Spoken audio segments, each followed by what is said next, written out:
Numbers 35, the towns for the Levites.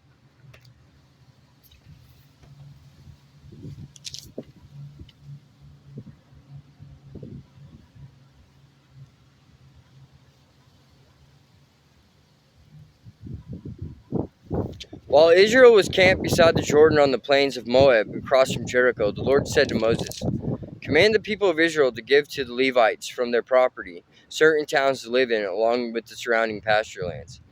These towns will be for the Levites to live in, and the surrounding lands will provide pasture for their cattle, flocks, and other livestock. The pasture land assigned to the Levites around these towns will extend 1,500 feet from the town walls in every direction. Measure off 3,000 feet outside the town walls in every direction, east, south, west, and north, with the town at the center.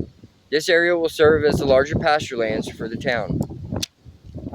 6 of the towns you give the Levites will be cities of refuge, where a person who has accidentally killed someone can flee for safety. In addition, give them 42 other towns. In all, 48 towns with the surrounding pasture lands will be given to the Levites. These towns will come from the property of the people of Israel. The larger tribes will give more towns to the Levites, while the smaller tribes will give fewer. Each tribe will give property in proportion to the size of its land. The cities of refuge. The Lord said to Moses, "Give the following instructions to the people of Israel. When you cross the Jordan into the land of Canaan, designate cities of refuge to which people can flee if they have killed someone accidentally. These cities will be places of protection from a dead person's relatives who want to avenge the death. The slayer must not be put to death before being tried by the community. Designate 6 cities of refuge for yourselves, 3 on the east side of the Jordan River and 3 on the west in the land of Canaan. These cities are for the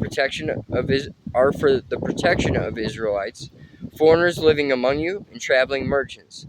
Anyone who accidentally kills someone may flee there for safety. But if someone strikes and kills another person with a piece of iron, it is murder, and the murderer must be executed. Or if someone with a stone in his hand strikes and kills another person, it is murder, and the murderer must be put to death. Or if someone strikes and kills another person with a wooden object, it is murder, and the murderer must be put to death. The victim's nearest relative is responsible for putting the murderer to death. When they meet, the avenger must put the murderer to death. So if someone hates another person and waits in ambush, then pushes him or throws something at him and he dies, it is murder. Or if someone hates another person and hits him with a fist and he dies, it is murder. In such cases, the avenger must put the murderer to death when they meet. But suppose someone pushes another person without having shown previous hostility, or throws something that unintentionally hits another person, or accidentally drops a huge stone on someone, though they were not enemies, and the person dies. If this should happen, the community must follow these regulations in making a judgment between the slayer and the avenger, the victim's nearest relative.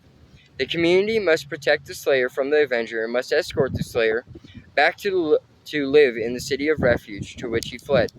Then he must remain until the death of the high priest, who was anointed with the sacred oil. But if the slayer ever leaves the limits of the city of refuge, and the avenger finds him outside the city and kills him, it will not be considered murder. The slayer should have stayed inside the city of refuge until the death of the high priest. But after the death of the high priest, the slayer may return to his own property. These are legal requirements for you to observe from generation to generation, wherever you may live. All murderers must be put to death, but only if evidence is presented by more than one witness. No one may be put to death on the testimony of only one witness. Also, you must never accept a ransom payment for the life of someone judged guilty of murder and subject to execution. Murderers must always be put to death, and never accept a ransom payment from someone who has fled to a city of refuge, allowing a slayer to return to his property before the death of the high priest. This will ensure that the land where you live will not be polluted for murder pollutes the land, and no sacrifice except the execution of the murderer can purify the land from murder.